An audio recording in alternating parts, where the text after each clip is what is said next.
哦，这个香蕉，就看那个上面有一点点黄就可以采收了。这一次天气热，已经黄了很多了。以前还看过有那个什么鸟巢了，鸟巢里面还有四粒的鸟蛋呢，不晓得是不是斑鸠。还有那个鸟蛋哦，蛇也会吃呢。它蛇怕猪哦，蛇怕猪啊，pig 猪啊是蛇的天敌呢。以前的乡下，或者是在山边呢，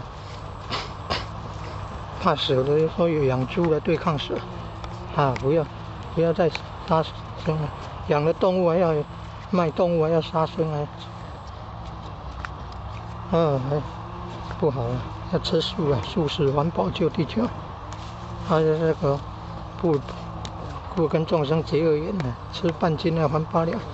你看这个皮怎么会黑黑的？没有用那个塑胶袋保护了，被那个香蕉叶子这样摩擦就会变这样。像那个文旦也有那个被那个树枝啊叶子摩擦也会变有焦黑。你看，这个就被摩擦。有看到那个鸟巢了，比较小的，可能长这个香蕉变肥大以后，它没有办法，没有空间了，鸟就跑掉了啊。